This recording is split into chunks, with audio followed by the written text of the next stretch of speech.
The Governor's address to the joint session of State Legislature yesterday is significant for several reasons.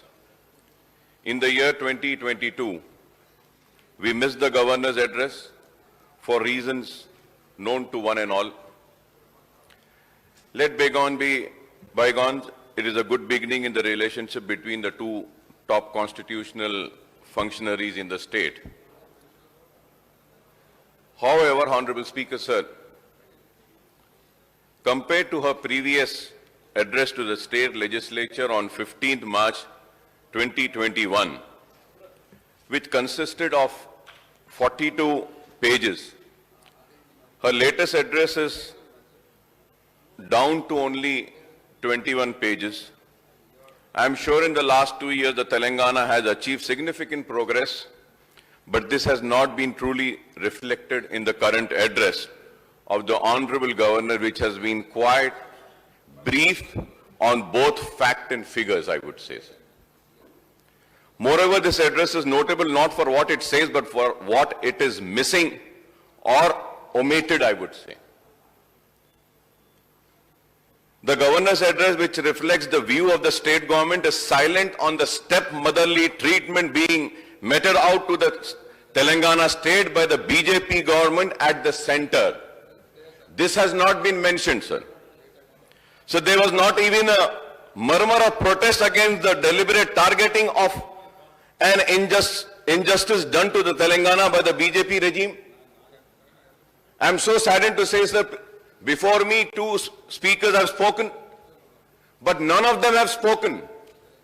किसी ने इस बात पर आवाज नहीं उठाई कि किस तरीके से तेलंगाना का हक छीना जा रहा है और तेलंगाना को उसके हक से महरूम किया जा रहा है। और यह बात भी नहीं बताई गई कि कितना पैसा तेलंगाना रियासत से मरकजी हुकूमत को हासिल होता है टैक्स के जरिए या मुख्तलिफ जराए के जरिए, और पलटकर क्या मिल रहा है तेलंगाना को, इस बात पर भी गवर्नर एड्रेस में न तस्करा किया गया न बोला गया। So the Honorable Chief Minister and other functionaries have been quite vociferous, I would say, quite aggressive. जब भी टेलीविजन के सामने आते हैं या पब्लिक मीटिंग्स में जाते हैं और बार बार कहते हैं about the raw deal being given to Telangana state.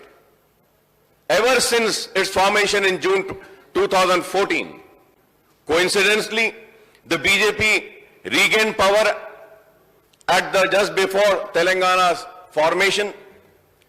Sir, I would like to know what are the reasons, sir. Sir, the omissions of any reference to the state plight at the hands of the central government raise questions. Has the state government deliberately chosen to ignore these issues in the governor's address to show courtesy to Her Excellency? Or has the Honorable Governor dropped certain portions of the text sent to her before the speech copies were printed and she read out the address? Or the reference to the central government high-handed attitude toward the state has been brushed aside after the Telangana Rashtra Samiti assumed the national avatar of Bharat Rashtra Samiti? क्या यह मजबूरियां हैं भारत राष्ट्र समिति बनने की? आमदन इसको भुला दिया गया या छोड़ दिया गया, या फिर कैबिनेट उमूमन तो यह होता है sir. Sir, I don't want to go into the rule position, sir. I might be wrong also.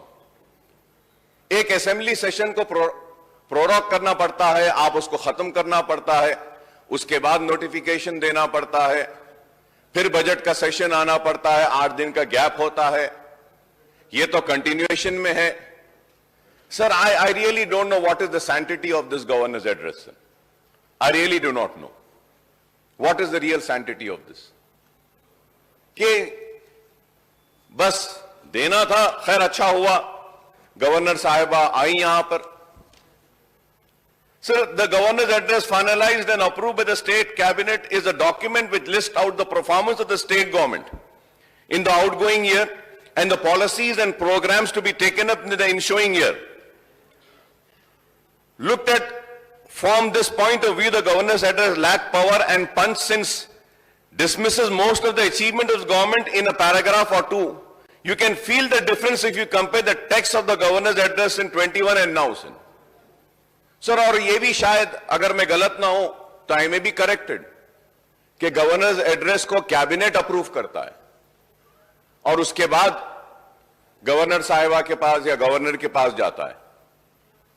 पता नहीं अब इस एड्रेस को भी कैबिनेट ने मंजूर किया है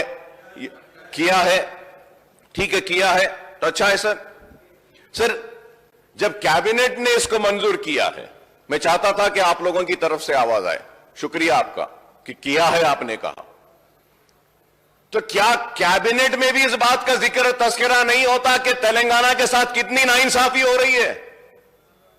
क्या कैबिनेट में भी इस बात पर बहस नहीं होती कि तेलंगाना को उसका हक नहीं दिया जा रहा है? क्या कैबिनेट में भी इस बात पर बहस नहीं होती कि तेलंगाना का जो पैसा है वो तेलंगाना को नहीं मिल रहा है?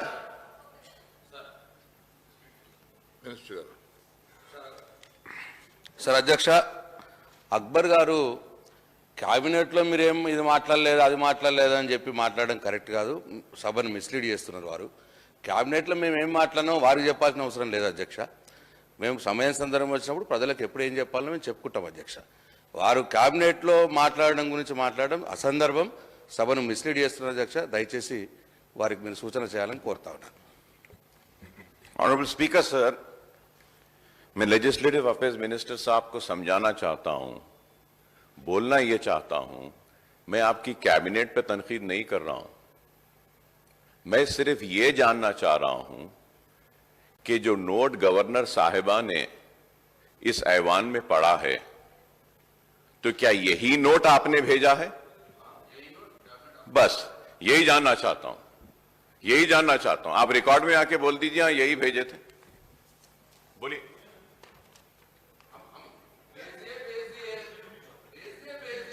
ठीक है सर, मैं है तेलंगाना को जो मदद की जानी चाहिए वो मदद भी नहीं हो रही है. आज 157 मेडिकल कॉलेजेस सारे हिंदुस्तान में खोलने का मरकजी हुकूमत ने ऐलान किया. क्या एक भी मेडिकल कॉलेज दिया तेलंगाना को? नर्सिंग कॉलेजेस खोलने का वादा किया पूरे हिंदुस्तान में, क्या तेलंगाना में एक भी नर्सिंग कॉलेज दिया? तो मैं यह कहना चाहता हूं कि गवर्नर साहिबा के एड्रेस में तेलंगाना की नाइंसाफी और मरकजी 9th and 10th schedule of AP Reorganization Act is yet to be completed.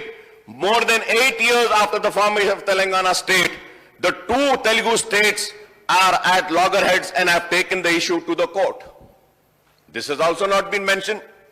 The central government has not yet only reduced the share of Telangana state under the devolution of central taxes and grant as per the 15th Finance Commission, but also put restrictions on borrowings of Telangana government and the FRBM Act. Through the central government's own fiscal deficit is galloping every year, sir. The grant for various central schemes like NREGA and Backward Areas Development Program have been reduced or withdrawn. So the state government request for according national project status to Kaleshwaram irrigation project on the lines of Polavanam project in neighboring Andhra Pradesh has virtually been rejected by the BJP government. Similarly, despite the Niti Aayog recommendations, the central government has ignored the state request to maintain grants for the Mission Bhagiratha and Mission Kakatiya scheme. The central government is denying extra borrowing limits under FRBM Act as Telangana refuses to implement the power sector reforms adversely affecting the farmers and other consumers. The central government has been reluctant to procure the produce of Telangana farmers, particularly paddy. An entire burden of procuring all the produce of different crops have fallen on the state government. In Raitu Bandhu, Raitu Bima and Farm Loan Waiver scheme, the contribution of central government is zero. Moreover, the central government has stopped release of loans by the central institution like PFC and REC for irrigation and power projects such as Palamuru Rangareddy Lift Irrigation Project in Telangana, Genco Power Project at Yadadri. The proposed information technology and investment region, ITIR at Hyderabad, has been dropped. The state demand for its due share in Krishna water is pending with the second Krishna water dispute tribunal, and the central government is dealing a blow to the state by issuing notification in July 2021 for the takeover the state irrigation and hydel power projects and the two major river by Krishna and Godavari River Management Board. The central government has sanctioned, as I had said earlier, sir, 157 medical colleges and 157 nursing colleges across country, but not a single medical or nursing college have been sanctioned for Telangana, sir. The list of central government act of omission and commission is endless, and suffice to say that the state is only being given a raw deal. Telangana would have progressed much faster and registered higher GSDP and per capita income over the last 8 years if the central government had extended the helping hand. Sir, जब मैं ये बात कर रहा हूं नाइंसाफी की, तो स्पीकर साहब मैं आपसे दरखास्त भी करूंगा कि इस सेशन के दौरान, और बड़ी लंबी फेहरिस्त है मरकजी हुकूमत की जानिब से जो नाइंसाफियां और हक तलफी तेलंगाना रियासत के साथ की जा रही है, उसकी बड़ी फेहरिस्त है। मैं आपसे दरखास्त करूंगा कि इस सेशन में ही सही एक डिस्कशन रखिए साहब, ताकि रियासत की आवाम को यह पता चले कि रियासत के साथ किस तरीके से सौतेला सुलूक किया जा रहा है मरकजी हुकूमत की जानिब से। एक बहस मुबाहिसा होना चाहिए इस ऐवान में, हकीकत सामने आनी चाहिए ऐवान के जरिए आवाम के सामने। मैं आपसे दरखास्त करूंगा कि एक दिन मुकर्रर करिए ताकि हम भी इसमें हिस्सा लेते हैं और हुकूमत की जानिब से भी सही आदाद शुमार आएंगे, सही फिगर्स आएंगे, सही बातें आएंगी, ताकि आवाम को मालूम हो सके कि जो लोग आज तेलंगाना में आकर तेलंगाना की आवाम को भड़का रहे हैं और कह रहे हैं कि तेलंगाना में कोई तरक्याती काम नहीं हुआ, तेलंगाना में कोई तरक्की नहीं आई, तेलंगाना में कोई खुशहाली नहीं आई, तो अगर हम बहस रखेंगे तो हम बता सकेंगे कि कैसी खुशहाली आई, कैसी तरक्की आई, बावजूद इसके कि मरकजी हुकूमत ने ताउन नहीं किया, बावजूद इसके कि मरकज की जानिब से कोई मदद नहीं की गई। Sir, I heartily congratulate the TRS, now BRS government, for the inclusive and comprehensive development of the state on every front for the last 8.5 years. Sir. Kaleshwaram irrigation projects have virtually transformed large part of state, and agriculture production has trebled, I would say, sir. The Telangana has become a power surplus now. Drinking water supply is provided to every habitation. The state has become investor friendly and attracted huge investment by multinationals and Indian corporates in in information and technology and other fields. Honorable Minister had went to Davos also, Switzerland. He has got so much of investment. I congratulate the government for that also. We need to project this. Sir, अगर मैं यहां खड़े होकर बात कह रहा हूं, minister साहब नाराज होकर उठ गए फौरन। अरे मैं यही तो चाह रहा हूं कि गवर्नर के एड्रेस में ये बातें आनी चाहिए थी कि हमारे रियासत के मिनिस्टर ने स्विट्जरलैंड में डावोस में जाकर इतना इन्वेस्टमेंट लाया, इस रियासत को ये गवर्नर एड्रेस में आना था। हमने ये काम किया, ये आना था, और इसके बाद में ये भी आना था कि आइंदा हम क्या करना चाहते हैं। लेकिन ये चीजें नहीं है, तो इस बात की निशानदेही कर रहा हूं, लेकिन आप लोग बात को समझते ही नहीं है, फौरन उड़ जाते हैं। समझिए, मैं कह रहा हूं कि इस डॉक्यूमेंट में आना चाहिए, हमारी कामयाबियों का जिक्र होना चाहिए, इस डॉक्यूमेंट में रियासत की खुशहाली का जिक्र होना चाहिए और तरीके से। हां, आपने कोशिश की है, जिक्र किया है, लेकिन जिस तरीके से होना था वो नहीं हुआ, यह शिकायत कर रहा हूं। और honourable speaker sir, the state has made a tremendous progress on the welfare front by taking up schemes and initiative for welfare of scheduled caste and scheduled tribe, backward classes, minority and economically weaker sections. So the Asra pension for the aged widow, single woman, disabled and other vulnerable groups have come as a boon to these sections. Welfare of women and children has also been accorded a priority, and the Shadi Mubarak and Kanya Lakshmi schemes have helped over 12 lakh girls to get married. So compared to the previous government, in erstwhile United Andhra Pradesh, the Telangana government has launched several new initiatives and made higher budgetary allocation for minority community in the state. The opening of 203 minority residential schools and upgradation of these schools to residential junior college has brought a major change in school education for the minority children, sir. Sir, however, ये बात मैं जरूर कहना चाहूंगा कि बेशक कामयाबियां हुई हैं, इस बात से हम इनकार नहीं करेंगे। अगर अक़लियतों की बात करूंगा तो बेशक हुकूमत ने अक़लियतों को दिया है, उर्दू को दूसरी सरकारी जबान का मौक़िफ़ दिया जरूर है, लेकिन आज उर्दू के साथ नाइंसाफी का सिलसिला जारी है। कई सरकारी दफातर के बोर्ड्स पर उर्दू नहीं है। मैं शुक्रिया अदा करूंगा कि उर्दू ट्रांसलेटर्स को कलेक्ट्रेट्स में आपने अपॉइंटमेंट दिया, उर्दू दरखास्तें तलब की जा रही हैं, लेकिन फिर भी उर्दू के साथ जो होना है नहीं हुआ। मैं ये भी कहूंगा कि हमारी मजलिस की नुमाइंदगी पर जितने भी सरकारी तकर्रुरात के इम्तिहानात जो उर्दू में नहीं होते थे वो उर्दू में होने लगे, इसके लिए भी शुक्रिया अदा करूंगा। लेकिन उसके बावजूद भी बहुत चीजें हैं जहां पे उर्दू नहीं है, तो उर्दू के साथ इंसाफ होना है। मैं ये भी कहूंगा कि अक़लियतों के लिए ऐलान किया गया इस्लामिक सेंटर का 10 एकड़ जमीन दी गई है, तामीर शुरू होना है, मुझे उम्मीद है कि हो जाएगा। अक़लियतों को अनीसुल गुरबा मजलिस के नुमाइंदगी पर जमीन का इजाफा किया और वहां पे कंस्ट्रक्शन का आगाज किया, एक बड़ी इमारत तामीर हो रही है। हां, हो रही है, इस बात से इनकार नहीं करूंगा, लेकिन जिस तेजी के साथ होना था और मुकम्मल होना था नहीं हुआ। हां, मैं शुक्रिया अदा करूंगा हुकूमत का कि नए सेक्रेटेरिएट के पास में मस्जिद की तामीर भी हो रही है। वादा किया गया कि सेक्रेटेरिएट की तामीर मुकम्मल होने से पहले मस्जिद की तामीर हो जाएगी। मैं जानना चाहूंगा कि मस्जिद की तामीर कौन से स्टेज में है। कोई जा नहीं सकता, देख नहीं सकता, पता नहीं है, मगर मुझे यकीन है कि जरूर वो मस्जिद की तामीर मुकम्मल होगी।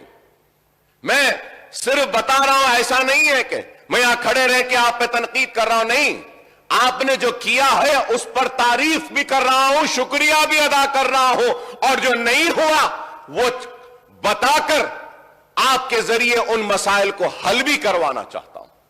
शादी मुबारक मजलिस ने नुमाइंदगी की थी तेलंगाना के तश्कील के बाद इसी ऐवान में कि शादी मुबारक की स्कीम लाई जाए।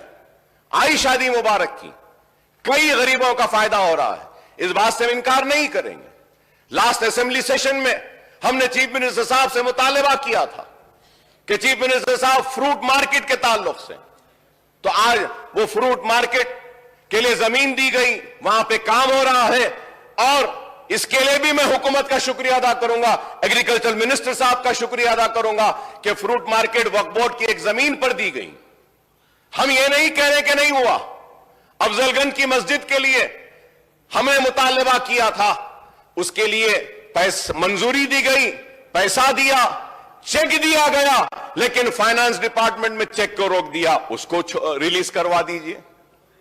ये बातें हम जो कह रहे हैं, लाल दरवाजे की मंदिर के लिए मजलिस ने, मैंने खड़े होकर कहा कि लाल दरवाजे की मंदिर के लिए उसके एक्सटेंशन का काम करना है। चीफ मिनिस्टर साहब का शुक्रिया कि 20 करोड़ रुपया उन्हें मंजूर किया, लेकिन आज भी वो काम नहीं हुआ। वो काम होना चाहिए। मक्का मस्जिद की तामीर के लिए, रेनोवेशन के लिए मजलिस ने मुतालबा किया। मक्का मस्जिद की तामीर, रेनोवेशन का काम अभी भी मुकम्मल नहीं हुआ, तो कब होगा मैं ये जानना चाहूंगा। बागान की मस्जिद के लिए किया, यहां के जो एम्प्लॉइज हैं उनके लिए किया, रेगुलराइज करिए, नहीं हुआ। मैं चीफ मिनिस्टर साहब का शुक्रिया अदा करूंगा कि हम मजलिस की नुमाइंदगी पर अइम्मा और मौजनों को आपने मंथली पैसा देने का ऐलान किया, दे रहे हैं। 4-4 महीने तक नहीं मिलती है, खैर देर से मिलती है, मगर अब रमजान का महीना आने वाला है, मैं उम्मीद करूंगा कि हुकूमत वक्त पे उनको दे देगी। अचलिकास को दे रहे हैं, पुजारियों को दे रहे हैं, हम इसका भी इस्तेकबाल करते हैं, देना चाहिए, बहुत अच्छा है। ये काम जो अच्छे हुए हैं हम उसकी तारीफ करेंगे, जो लेकिन नहीं हुआ वो तो बोलेंगे हम बराबर। वही बात कहना चाहते हैं। आप पूरी रियासत में हर डिस्ट्रिक्ट में मेडिकल कॉलेजेस बना रहे हैं, हम मुबारकबाद देते हैं आपको। वरंगल का दवाखाना 1 साल में मुकम्मल हो जाएगा, मुबारक आपको, अच्छी बात है। लेकिन मैं जानना चाहता हूं, हैदराबाद में एक उस्मानिया दवाखाना है, वो कब बनेगा? वादा किया था बनाने का, अब तक नहीं हुआ। चीफ मिनिस्टर साहब ने ऐवान में कहा मीटिंग करिए, बनाइए, सब करिए, बोलते हाईकोर्ट का है, नहीं हाईकोर्ट में भी डालें। आप हर डिस्ट्रिक्ट में दवाखाना बना रहे हैं, अच्छा है। चार मीनार का दवाखाना है, उसको भी बनाइए। हम यही बात कह रहे हैं, और क्या कह रहे हैं? ऑनरेबल स्पीकर सर, हम यहां खड़े होकर नाइंसाफी पे आवाज उठाते हैं तो जरूर हम जो हुकूमत की जानिब से मिलता है हम उसको फरामोश भी नहीं करते, हम उसका शुक्रिया भी अदा करते हैं। हां, हैदराबाद तरक्की कर रहा है, ईस्ट, वेस्ट, नॉर्थ, सेंट्रल, हर जगह पे तरक्कियाती सरगर्मियां जारी हैं। तो मैं कह रहा हूं कि साउथ में भी होना चाहिए। यही बात मैं कह रहा हूं साहब, हो तो रहा है, लेकिन जिस तेजी से होना है उस तेजी से नहीं हो रहा है। जिस तेजी के साथ हाईटेक सिटी में होता है, जिस तेजी के साथ न्यू सिटी में होता है, उसी तेजी से ओल्ड सिटी में नहीं हो रहा है। यही तो बात कह रहा हूं। मंजूरी दी गई है, कहां हुआ साहब? सर, मैं बड़ी जिम्मेदारी के साथ कह रहा हूं, 10 साल पहले मेरी कॉन्स्टिट्यूएंसी में एक स्टेडियम को मंजूर किया गया, 10 साल हो चुके हैं, आज तक भी वो कंप्लीट नहीं हुआ। क्या इस तेजी से हो रहा है? आज ये काम की जो हम निशानदेही कर रहे हैं, मैं स्पीकर साहब, मैं आपके जरिए म्युनिसिपल एडमिनिस्ट्रेशन मिनिस्टर साहब की तवज्जो लाना चाहता हूं इस बात पे। क्या 5 साल से जायद अरसा नहीं हुआ कि लाल बाजार को डेवलप करेंगे बोले थे, एमएलएस की टीम गई थी, क्या डेवलप हुआ? Sir, when I got elected first time and second time in 2004, right from 2004, I'm fighting for Charminar pedestrianization project. 2004, sir. क्या कंप्लीट हुआ सर? आप इसको तनकीद में न लें, आप इसको ये समझ के आप मेरी बात को सुनिए कि हम आपके साथ खड़े हैं। हमको भी आवाम के सामने जाना है, आपको भी आवाम के पास जाना है। हम आवाम को क्या कहेंगे, क्या बताएंगे? कितने साल लगेंगे चार मीनार पेडेस्ट्रियनाइजेशन प्रोजेक्ट कंप्लीट होने के लिए? क्या ये मेरी बात गलत है कि लास्ट बजट में आपने, अभी तो ये बजट अभी है, चल रहा है, अभी फाइनेंशियल ईयर खत्म नहीं हुआ, 500 करोड़ रुपए ओल्ड सिटी मेट्रो के लिए दिए गए थे। क्या मेट्रो का काम शुरू हुआ? क्या मेट्रो आई या कुछ पहल हो रही है? हाईटेक सिटी, शमशाबाद एयरपोर्ट, वो लिंक, दूसरे लिंक्स आप पूरे कर रहे हैं, बेशक करिए, ये मेरा शहर है, ये मेरी रियासत है, यहां पे खुशहाली, यहां पे तरक्की आनी चाहिए। लेकिन ये कौन सी बात है कि चौतरफ तरक्की हो रही है लेकिन उस तरफ नहीं होगी? मैं याद दिलाना चाहता हूं मिनिस्टर साहब को, लास्ट बजट के इजलास में, लास्ट सेशन में, मैंने चीफ मिनिस्टर साहब से दर्दमंदाना अपील की थी कि पुराने शहर के रोड वाइडनिंग्स के लिए कुछ पैसा दे दीजिए। मुझे माफ करें ऑनरेबल स्पीकर साहब, केटीआर साहब, आप मुझे माफ करें, लेकिन सीएम साहब ऐलान कर रहे थे कि हां कुछ 1000 करोड़ रुपया दे देंगे पुराने शहर के लिए। आपने जाकर कहा कि नहीं, हम कर देते हैं पूरा। सीएम साहब ने उठकर कहा कि अकबर साहब पूरी वाइडनिंग हो जाएगी। सर, 1980 से वाइडनिंग अभी भी पेंडिंग है सर। क्या आप बताइए, अगर मैं यहां खड़े रहकर अगर बात कर रहा हूं तो इस आंख से न देखें कि एक मुसलमान खड़े होकर बात कर रहा है, नहीं, या मुसलमान के लिए बात कर रहा हूं, नहीं। हां, मैं मुसलमान के लिए बात करता हूं, हां मैं पुराने शहर की बात करता हूं, हां मैं तेलंगाना की बात करता हूं, हां करता हूं मुसलमान की, इसलिए करता हूं कि मैं अवामी नुमाइंदा हूं, जिम्मेदार हूं। मेरा फर्ज है, मेरी जिम्मेदारी है कि जो कमजोर है, जो पसमानदा है, जो पीछे है, उसका हाथ पकड़कर उसको आगे बढ़ाऊं। ताकतवर का हाथ तो सब थामेगा, कमजोर का हाथ कौन थामेगा? अगर हम अवामी नुमाइंदे अगर कमजोरी को दूर नहीं करेंगे तो फिर और कौन करेगा? और आज अगर मैं बात कर रहा हूं मुसलमान को आगे लाने की, तो मुसलमान जब आगे आ जाएगा तो अगर कोई मुसलमान के पीछे अगर कोई हिंदू रहेगा, सिख रहेगा, ईसाई रहेगा, तो अकबरुद्दीन ओवैसी उस हिंदू, सिख, ईसाई का भी हाथ पकड़कर उसको भी सामने लाने की कोशिश करेगा। इसी से तो हमारे मुल्क में खुशहाली आएगी, तरक्की आएगी। एसआरडीपी के प्रोजेक्ट्स हो रहे हैं, कितने प्रोजेक्ट्स हुए हैं साहब? ओल्ड सिटी में बताइए। एसआरडीपी सेकंड फेज हम बोले, क्या सेकंड फेज एसआरडीपी में क्या जो चंद्रायन गुट्टे के फ्लाईओवर्स का हमने जिक्र किया, क्या वो लिया गया? मिनिस्टर साहब ने वादा किया था, बजट पे ले लीजिए। बजट नहीं साहब, मैं जरा बोलता हूं साहब, इसमें खत्म करता हूं। सर, मिनिस्टर साहब ने वादा किया था। सर, ऑनरेबल स्पीकर साहब, मैं आपसे बड़े ही अदब के साथ, बड़े ही एहतराम के साथ, इस कुर्सी की इज्जत करते हुए मौजरत ख्वाही के साथ कहना चाहता हूं, स्पीकर साहब, 1 साल हो गया, मिनिस्टर साहब ने कहा था कि मीटिंग बुलाएंगे। बहादुरपुरे में आईटीआई का था, कई इश्यूज थे। 1 साल में क्या मीटिंग बुलाए सर? सर, इस ऐवान में वादा किया जाता है क्या? ऐवान में जो तयखुन दिया जाता है, जो जबान दी जाती है, क्या उसकी भी अहमियत नहीं है? क्या उसका भी एहतराम नहीं है? आप बताइए स्पीकर साहब, आप बोलिए। आपकी मौजूदगी में कहा गया कि जरूर मीटिंग बुलाएंगे, क्या आज तक मीटिंग हुई? हमने जूनियर कॉलेज के लिए कहा था, बहादुरपुरे में आईटीआई के लिए कहा था, इंक्यूबेटर्स के लिए कहा था, स्टार्टअप्स के लिए कहा था कि वो जो एससी एसटीज को जो आप दे रहे हैं वो मुसलमानों को दीजिए। On par with SC STs का वादा किया गया।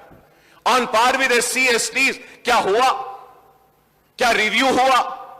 मैं जानता हूं चीफ मिनिस्टर साहब मसरूफ रहते हैं, मैं जानता हूं केटीआर साहब भी मसरूफ है, मैं जानता हूं कि सारे मिनिस्टर्स मसरूफ हैं। उनसे दरखास्त करूंगा सबसे, आप लोग मसरूफ हैं, हमको एक आदमी बता दीजिए जिसके पास हम जाके मिल सकते हैं। मिल लेंगे, खड़े रह जाएंगे, आपके चपरासी से भी मिलने बोले तो मिल लेंगे। तेलंगाना के लिए, पुराने शहर के लिए, हमारी आवाम के लिए हम खड़े रह जाएंगे, मगर मिलिए तो सही, कोई वादा तो पूरा कीजिए।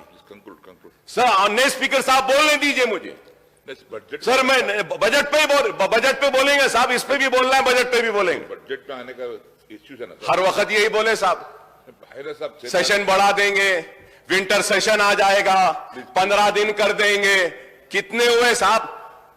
2014 से लेकर अगर हम देखेंगे, फिगर्स है साहब मेरे पास, फिगर्स है, 126 दिन हुए थे।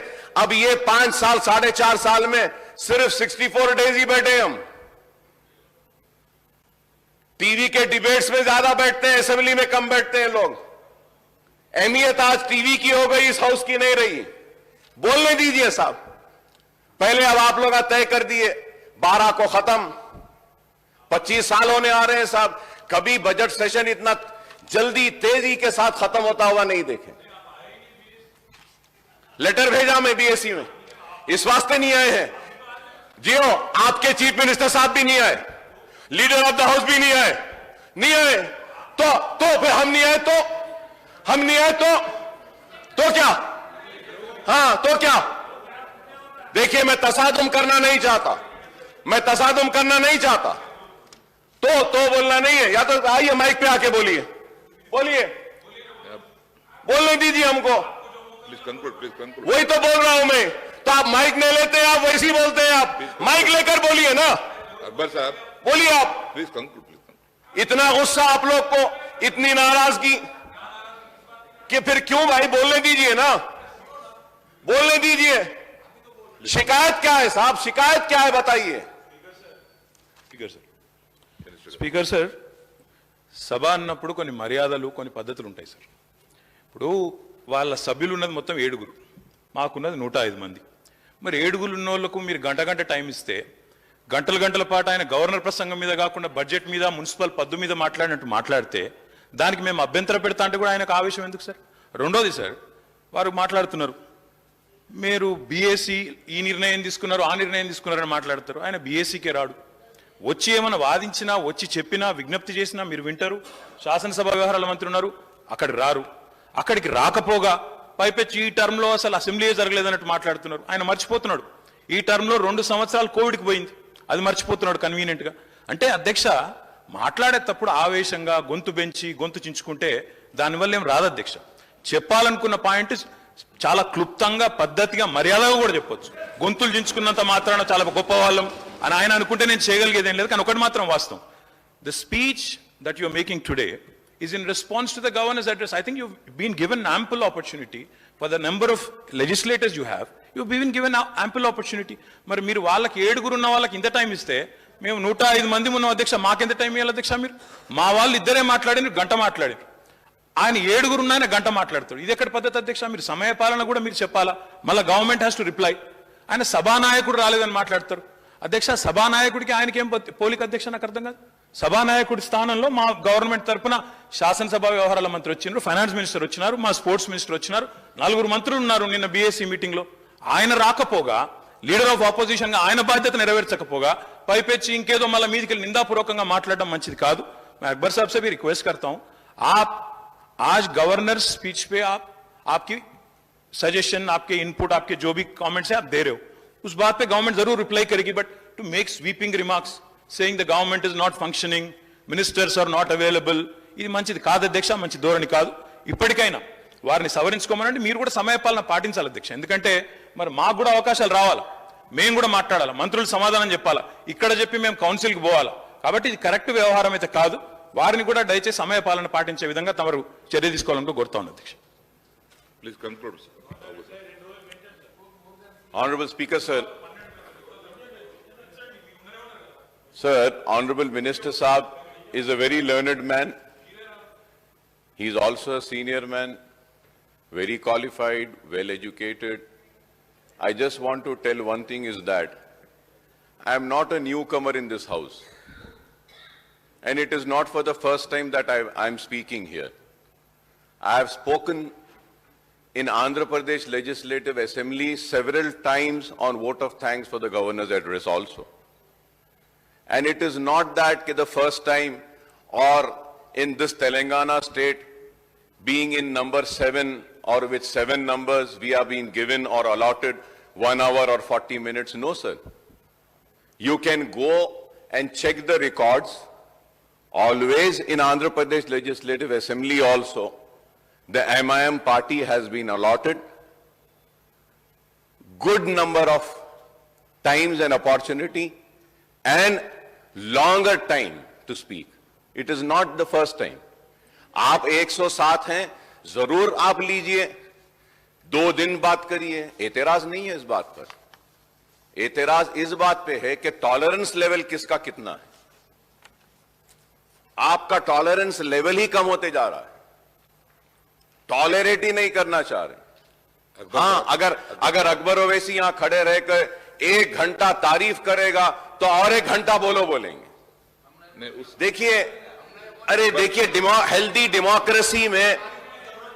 डेमोक्रेसी में एक दूसरे को सुनने की ताकत भी होनी चाहिए. अकबर साहब, तनकीद को भी सुनना चाहिए, जब ही डेमोक्रेसी मजबूत होती है. नहीं, अकबर साहब. There was a time when I used to speak, Roshaya Saab was a finance minister, I used to criticize the government.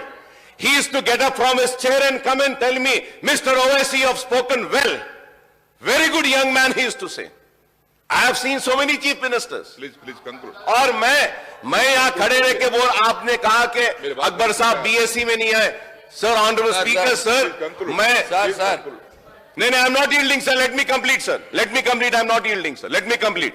Let me complete, sir. Then I'll give you an opportunity. Sir Akbar గారు ఇప్పటికైనా కానీ governor ప్రసంగం మీద మాట్లాడమని సూచించండి sir. ఇంకా వాళ్ళతో మాట్లాడుతూ పోతే మేము కూడా ఆయన చూసినాం సార్. మేము ఆయన వారు సభ్యులుగా ఉన్నప్పుడు రోషే గురించి మాట్లాడుతున్నాం, వాళ్ళ గురించి మాట్లాడుతున్నారు. వారు చాలా బాగా మాట్లాడేది. ఈ మధ్యలో వారికి కూడా కోపం ఎక్కువ వస్తున్నారు అధ్యక్ష. అప్పుడు చాలా బాగా మాట్లాడేది. ఎందుకో వారికే కోపం ఎక్కువ వస్తుంది, మాకు రావట్లేదు కోపం. आपको गुस्सा ज्यादा हो रहे, आप हम नहीं हो रहे, आपको टॉलरेंस कम हो रहे, हमको नहीं हुआ. जिसपे ऊपर आप गुस्सा आना है उस पे ऊपर आइए. आप हमारे ऊपर गुस्सा है तो क्या आता. దయచేసి అధ్యక్ష గవర్నర్ ప్రసంగం మీద మాట కంక్లూడ్ చేయమని రిక్వెస్ట్ చేస్తున్నాం వాళ్ళకి. साहब आप सीनियर आदमी हैं. साहब आप जब बोलते हैं तो मैं जवाब नहीं देना साहब. नहीं बार बार आपको बोलना जरूरत नहीं पड़ता. सर देखिए साहब, अब अगर मिनिस्टर साहब उठ के बोलेंगे मैं जवाब नहीं देना. नहीं साहब आप सीनियर मोस्ट आदमी हैं. आप जो भी बोले आप तारीफ करें, अकबर साहब तो मुझे भी आपकी तारीफ करने दीजिए पलट के. अकबर साहब एक भी आप पे करने का नहीं. आप अच्छा बात कर रहे हैं. गवर्नर स्पीच के ऊपर जो पहला आप जो कोर्ट की अच्छा किए, मैं भी तारीफ करता हूं. फिर भी आप सीनियर मेंबर है, आप पूरा जानते हैं. Please kindly cooperate. नहीं सर, मैं एक ही बात बोलना चाह रहा हूं. मिनिस्टर साहब ने कहा कि अकबर साहब आप बीएससी में नहीं आए. सर मैं नहीं आया हूंगा, क्या मेरा रिप्रेजेंटेशन आप तक गया नहीं गया? कितने दिन असेंबली करना हम बोले या नहीं बोले लेटर में? कौन से इश्यूज को टेकअप करना बोले या नहीं बोले? शायद मिनिस्टर साहब को नहीं मालूम, उनको भी कॉपी भेज देता हूं. आप बोलिए साहब, हम क्या बराबर वहां पे अपना रिप्रेजेंटेशन दिए या नहीं दिए सर? दिए सर या नहीं दिए सर? सर हम दिए, बराबर दिए. हम नहीं भी आए तो हमारे मसाइल को रखे. हम नहीं भी आए तो क्या मसाइल को उठाना है वो भी हम बोले. हम नहीं आए तो उसकी वजह भी बोले. आप बोल रहे हैं कि आप नहीं आए. प्लीज हाँ, हम बराबर भेजे अपने मसाइल. Please conclude. मैं कर रहा हूं सर, मैं अब इसमें का कंक्लूड कर रहा हूं. प्लीज ये लोग के पास में एक सबर नहीं है साहब कि खामखा के उलझना चाहते हैं. हम बार बार बोलते रहे जीएसटी से तेलंगाना का नुकसान होगा. नहीं होगा अकबर साहब, बेफिक्र रहिए. डिवोल्यूशन ऑफ फंड्स में हमको कम आएंगे पैसे. चीफ मिनिस्टर साहब ने उठकर कहा अकबर साहब आप बेफिक्र रहिए, नहीं आएंगे. आज हो रहा है. हमने डिमोनेटाइजेशन पे उठकर खड़े रहकर मैंने कहा, सीएम साहब ने कहा नहीं अकबर साहब नहीं, आप बेफिक्र रहिए, नहीं होगा. और प्राइम मिनिस्टर को ऐसा नहीं बोलना चाहिए डिमोनेटाइजेशन अच्छा है बोले. हम बोले नहीं, आप भरोसा मत करिए इन पर, ये कभी भी साथ छोड़ देंगे. नहीं, आप नहीं अकबर साहब, हम बराबर करेंगे. अब उसके बाद में वाइस प्रेसिडेंट के इलेक्शन में आपने साथ दिया, प्रेसिडेंट इलेक्शन में आपने साथ दिया बीजेपी का. लेकिन बीजेपी ने क्या किया आपके साथ? क्या किया बताइए. आगे बात करेंगे, टाइम है. आप हाँ साहब, मैं वही तो बोल रहा हूं. Please conclude on that. मैं गवर्नर के स्पीच में जा रहा हूं सर. Please conclude. मैं उससे हट नहीं रहा हूं. अब उठ के अगर बोल रहे हैं तो मुझे जवाब तो देना पड़ेगा. दे दिए. देना पड़ेगा ना साहब मुझे. दोनों भी. आप करीब होते रहे, इतने करीब होते रहे कि आपको दूर कर दिया गया. आज दूर हो गए तो वो बुरे हो गए. अरे हम यही बात कह रहे थे कि इतना करीब ना जाइए. खैर इसके साथ मैं मुबारकबादी देता हूं चीफ मिनिस्टर साहब को, टीआरएस पार्टी को भारत राष्ट्र समिति बनने पर कि तेलंगाना का राष्ट्र हो गया. अब आप भारत का राष्ट्र करने निकले हैं, आपको मुबारकबादी देता हूं. मगर उसके साथ यह भी जरूर कहूंगा कि इस बात का भी ख्याल रखिए कि हम जब गए तो हमको बी टीम बोले. नहीं मालूम अब आपको कौन सी टीम बोलेंगे. नहीं मालूम कि आपको कौन सी टीम बोलेंगे. बस यहां पे दो ही लोग हैं, एक वो और दूसरे कौन है मालूम है. ये नहीं चाहते कि कोई तीसरा आए. तो होशियारी के साथ, समझदारी के साथ आगे बढ़िए. स्पीकर साहब मैं ये बात भी कहूंगा कि 5 साल से मुसलमानों को कर्ज नहीं दिया गया. 5 साल से माइनॉरिटी फाइनेंस कॉर्पोरेशन से कर्ज नहीं किया गया. नहीं सर, इसमें बोले माइनॉरिटीज का सबका अच्छा कर रहे बोल के, तो मैं बताना चाह रहा हूं कि 5 साल से दरखास्तें नहीं बुलाए गए. जब बुलाए गए तो 1.5 लाख से ऊपर आए. अब दरखास्तें बुलाए तो 2 लाख चिल्लर दरखास्तें आई हैं. पैसा कम है, पैसा दीजिए ताकि उन दरखास्तों को क्लियर कर सकें. इसलिए कह रहा हूं overseas scholarship, sir overseas scholarship बच्चों के कोर्सेज खत्म हो गए हैं, लेकिन आज भी नहीं आए। 1.5 करोड़ रुपए, 150 करोड़ रुपए अगर दे देंगे तो पूरे पैसे आ जाएंगे। मरकजी हुकूमत की एक ग्रांट है जहां पे स्कूल बिल्डिंग्स बना रहे माइनॉरिटीज के लिए, स्टेट गवर्नमेंट का एक शेयर होता है, वो शेयर रिलीज करना है, उसको रिलीज कीजिए। यही बात कह रहा हूं, यही बात कह रहा हूं। मैं ये कहना चाहता हूं कि औकाफी जायदादें तबाह बर्बाद हो रही हैं, औकाफी जायदादें जा रही हैं। हुसैन शाह वली रहमतुल्लाह अलैह की 1600 चिल्लर एकड़ जमीन चले गई। जब तेलंगाना का एजिटेशन हो रहा था तो टीआरएस लड़ रही थी उस जमीन के लिए, और फिर उसके बाद में सुप्रीम कोर्ट में हुकूमत की जानिब से हलफनामा डाला गया कि यह रियासत की जायदाद है। तो मैं ये बातें बताना चाह रहा हूं, बताना इसलिए चाह रहा हूं कि अगर इन बातों का करेक्शन नहीं होगा तो फिर इससे नुकसान होगा। खर्च के लिए कतार में है, उस्मानिया दवाखाना तामीर होना है, मेट्रो ट्रेन आनी है, रोड वाइडनिंग पुराने शहर में होनी है, सीवरेज प्लान हमने दिया है, उसको मंजूरी देना है। तो मैं यही कहूंगा कि आप बस्ती दवाखाने खोले हैं, बहुत अच्छा है, इससे फायदा हो रहा है, मुबारक। डायलिसिस सेंटर्स खोले हैं, बहुत अच्छा है। कंटी वेलुगु आंखों का जो टेस्ट कर रहे हैं, अच्छा है। ऑनरेबल स्पीकर साहब, उसमें एक चीज मैं अपनी जानिब से हुकूमत से कहना चाहूंगा कि आई टेस्टिंग होने के बाद में कई पेशेंट्स को कैटरैक्ट की सर्जरीज रिक्वायर्ड है। मैं एक सजेशन देना चाहता हूं कि आप आरोग्यश्री के अंडर वो कैटरैक्ट सर्जरीज को ला लीजिए, ताकि वो लोग जो लोग को सर्जरीज की जरूरत है, ये कंटी वेलुगु जो आपका प्रोग्राम है, इसमें वो प्राइवेट हॉस्पिटल्स में या गवर्नमेंट हॉस्पिटल में जाके सर्जरी करवा सकते हैं। अरे मैं यहां खड़े है कि सजेशंस दे रहा हूं आपको। सर, ऑनरेबल स्पीकर सर, के केजी टू पीजी का ऐलान किया गया था, इस ऐवान में किया गया था कि फलकनुमा कैंपस में 20 करोड़ का सैंक्शन दिया गया, आज भी वहां पे नहीं आया। डिग्री कॉलेजेस के लिए हम बोले, हुकूमत ने ऐलान किया कि मलकपेट में एक आईटी का एक बड़ा एक सेंटर और टावर बनाया जाएगा। मैं जानना चाहूंगा हुकूमत से कि क्या हुआ है उस ताल्लुक से। हमने नामपल्ली में कहा कि आईटीआई का जो इंडस्ट्रियल ट्रेनिंग का इंस्टीट्यूट है, वहां पे आप और स्किल डेवलपमेंट को लेकर आइए। मैंने इससे पहले भी कहा था कि निफ्ट का एक सेंटर ओल्ड सिटी में लाइए, नैक का एक सेंटर लाइए, स्किल डेवलपमेंट की ट्रेनिंग लाइए, इंक्यूबेटर स्टार्टअप्स में जगह दीजिए। यही बात मैं कह रहा हूं और कुछ नहीं कह रहा हूं। यह बात पे आपको नाराज होने की जरूरत नहीं है, नाराज नहीं होना है। अरे मैं जब ये मुतालबे आपके सामने रख रहा हूं, 2 बेडरूम का कह रहा हूं sir, honourable speaker sir, GHMC area में सिर्फ 9,000 घर दिए अलॉटमेंट। 9,000 में क्या जीएचएमसी में गरीबों को 2 बेडरूम मिल जाएगा? मैं जानना चाहूंगा कि 2 बेडरूम के घर कब होंगे? ऑनरेबल स्पीकर सर, आप भी इस बात से इनकार नहीं करेंगे कि इस ऐवान में ऐलान किया गया कि नोटराइज डॉक्यूमेंट को रजिस्टर्ड डॉक्यूमेंट की तरह ट्रीट किया जाएगा। यह कब होगा? यही मैं जानना चाह रहा हूं। क्या मेरी बात यह गलत है? खुली कुतुब शाह अर्बन डेवलपमेंट के ताल्लुक से जानना चाहता हूं, मेट्रो ट्रेन आखिर चलेगी या नहीं चलेगी? मूसी को डेवलप करने की बात की गई, मूसी का डेवलपमेंट का अभी कुछ नहीं हुआ है, उसका क्या होगा? मैं ये भी जानना चाहूंगा। सर, मैं आपके जरिए हुकूमत से मुतालबा करूंगा और बोलूंगा कि आप पुराने शहर की तरक्की के लिए जितने भी ऐलानात किए हैं वो कीजिए। चीफ मिनिस्टर साहब ने कहा था कि पुराना शहर इस्तांबुल बन जाएगा।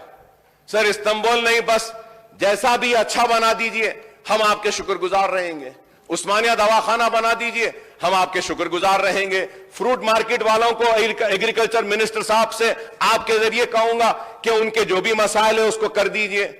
वहां पे वो कारोबार कर रहे हैं, मैंने जबान दी है और कहूंगा जब आपकी मार्केट बन जाएगी वो वहां से चले जाएंगे आपकी मार्केट में, वहां पे नहीं रहेंगे। यही बातें आपने स्टडी सर्कल्स पूरे डिस्ट्रिक्ट्स में लाएंगे, बोले वो लाइए। मुसलमानों के ट्रेनिंग के मराकज पूरे डिस्ट्रिक्ट में लाएंगे, बोले वो लेकर आइए। अरे हम यही बातें कह रहे हैं आपसे और उम्मीद करते हैं कि हमारी इन सारी बातों पर आप जरूर तवज्जो देंगे। और आखिर में मैं ये भी जरूर कहूंगा कि शहर तरक्की जरूर कर रहा है, लेकिन शहर में क्राइम भी बढ़ रहा है। अगर हम देखते हैं हैदराबाद में ओवरऑल क्राइम अगर हम देखते हैं, और फिर उसके बाद में FIRs, अगर साइबर क्राइम, पूरा लिस्ट है मेरे पास कि यहां पे क्राइम्स बढ़ रहे हैं, दिन दहाड़े लोगों का कत्ल हो रहा है, चोरियां हो रही हैं। उम्मीद करता हूं कि इस पर भी गौर करेंगे। गवर्नर साहब के एड्रेस में कहा गया कि रियासत में इतने सारे, बहुत सारे CCTV कैमरास हैं, तो मैं जानना चाहूंगा कि कितने CCTV कैमरास चल रहे हैं। सर 70% CCTV कैमरास का मेंटेनेंस नहीं है, मोर देन 50% कैमरास बंद हो चुके हैं। तो आप यही बातें मैं आपके जरिए लाना चाहता हूं। फार्मर्स के क्रॉप का लोन जो है वादा किया था कि 5 लाख में करेंगे, वो उसका क्या हुआ, वो भी आप करिए। जरूरी है फार्मर्स का। फार्मर्स आज खुदकशी कर रहे हैं, चाहे 1 होने दो या 10 होने दो। इतना सब कुछ होने के बाद भी आज किसान हमारा खुदकशी क्यों कर रहा है, इस पर हमको गौर करना चाहिए, इस पर हमको देखना होगा।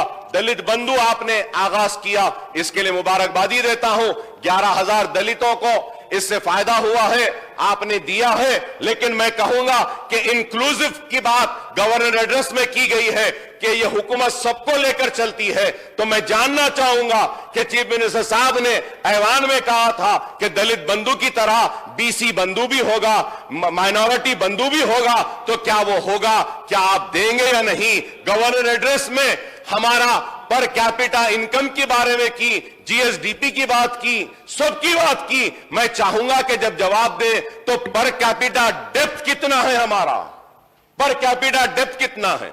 कि आज तेलंगाना रियासत 3.5 लाख करोड़ के कर्ज में है। कॉरपोरेशंस का अगर कर्ज लेते हैं तो और बढ़ जाएगा। तो आप इस पे क्या कर रहे हैं, ये भी हम जानना चाहेंगे। और इसके साथ ही साथ मैं आपसे फिर से यह मुतालबा करूंगा कि हैदराबाद में जो मेट्रो ट्रेन को लाने का जो वादा किया गया था, उसको पूरा कीजिए। और फिर एम्प्लॉइज के PRC और DA के ताल्लुक से एम्प्लॉइज परेशान है, गवर्नमेंट एम्प्लॉइज के। गवर्नर साहिबा के एड्रेस में यह कहा गया कि सरकारी मुलाजिमीन की तनख्वाहें अच्छी हैं, बेशक अच्छी हैं, इससे इनकार नहीं, लेकिन PRC कब देंगे, DA कब होगा? पुराना PRC नहीं दिए, अब नया आएगा, ये कब देंगे? ओल्ड पेंशन ला लीजिए, सरकारी मुलाजिमीन को खुश करिए, सरकारी मुलाजिमीन खुश करिए इनको।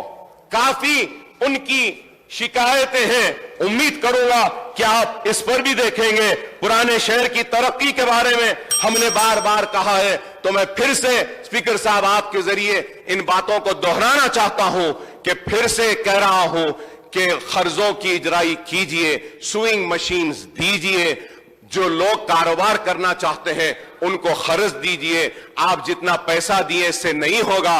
1,000 करोड़ रुपए माइनॉरिटी फाइनेंस कॉरपोरेशन को जारी करिए, नहीं करेंगे तो वो पूरे दरखास्तें फिर वैसे ही पेंडिंग रहेगी जिस तरीके से पहले थी।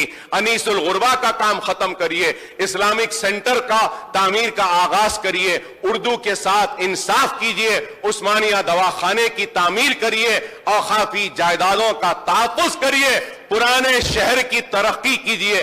SRDP सेकंड फेज में पुराने शहर के हम जो नुमाइंदगी करे हैं उसको लीजिए, पुराने शहर को भी नए शहर की तरह तरक्की दीजिए। पुराने शहर के लेक्स के डेवलपमेंट के लिए भी हमने दिया है रिप्रेजेंटेशन।